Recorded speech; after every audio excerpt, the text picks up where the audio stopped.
প্রতিবেশী দুই পরাশক্তি ভারত ও পাকিস্তানের সামরিক হামলা পাল্টা হামলায় উত্তেজনার পারদ এখন যুদ্ধের দ্বারপ্রান্তে।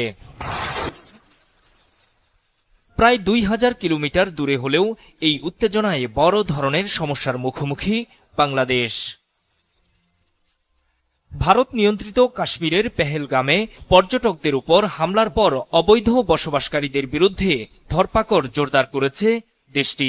সাঁড়াশি অভিযান চলছে ভারতের প্রধানমন্ত্রী নরেন্দ্র মোদীর জন্মস্থান গুজরাটে। দিল্লিতেও চলছে অভিযান, গুড়িয়ে দেওয়া হচ্ছে অবৈধ বসতির ঘরবাড়ি। আবার অবৈধ তকমা দিয়ে ভারতের বিভিন্ন এলাকা থেকে যাদেরকে আটক করা হচ্ছে তাদের আইনি পদক্ষেপের মুখোমুখি না করে ঠেলে দেওয়া হচ্ছে হাজারো মাইল দূরের বাংলাদেশে।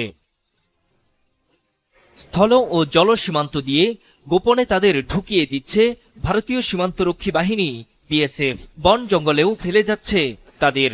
বাংলাদেশের ভেতরে না ঢুকলে বিএসএফ তাদের গুলি করার ভীতিও দেখাচ্ছে বলেও জানান ভুক্তভোগীরা।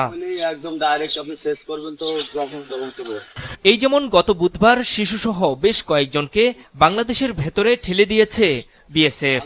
কোনো সূত্র বলছে গুজরাট থেকে প্রথমে তাদের নেওয়া হয় বাংলাদেশের সীমান্তবর্তী এলাকায়, এরপর সেখান থেকে হাঁটিয়ে ও গাড়িতে করে সীমান্তে নিয়ে জোর করে ঠেলে দেয় বাংলাদেশের ভেতরে।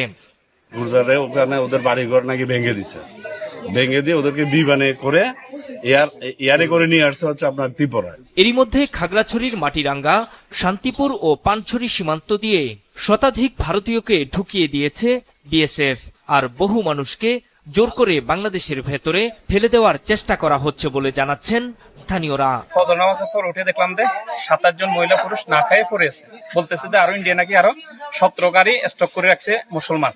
আটক ব্যক্তিদের ভারতে ফেরত পাঠানোর চিন্তা করছে প্রশাসন, তবে এখন পর্যন্ত কাউকেই পাঠানোর খবর পাওয়া যায়নি। বিজিবি ব্যবস্থা গ্রহণ করছে এবং তারা যদি প্রশাসনের কোনো সহায়তা চায় এবং আমরা চাচ্ছি যত দ্রুত সম্ভব তাদেরকে যেন পুশব্যাক করা হয়। কুড়িগ্রামের রৌমারী ও ভুরুঙ্গামারী সীমান্ত এলাকা থেকে 44 জনকে আটক করেছে বিজিবি। খাগড়াছড়ি ও কুড়িগ্রামের এই পুশ ইনের ঘটনা গত বুধবার একই দিনে ঘটেছে। তবে সাতক্ষীরায় নদীপথে 62 ভারতীয় নাগরিককে শুক্রবার ঠেলে দিয়েছে বিএসএফ। তাদের জিজ্ঞাসাবাদ করছে কোস্টগার্ড। আর 62 টাকা সম্ভবত সংখ্যাটা 70 আপ হয়ে গেছে। তারা কাল আমাদের আশ্রয় আছে। এদিকে অবৈধভাবে কাউকে বাংলাদেশে ঠেলে দেওয়া গ্রহণযোগ্য নয় বলে উল্লেখ করেছেন জাতীয় নিরাপত্তা উপদেষ্টা খলিলুর রহমান। আমরা কেবল আমাদের দেশের নাগরিক যদি কেউ থাকেন এবং তা প্রমাণিত হয় তাহলে তাদেরকে আমরা গ্রহণ করব এবং এটা ফর্মাল চ্যানেলে করতে হবে। এভাবে পুশ ইন করাটা সঠিক নয়।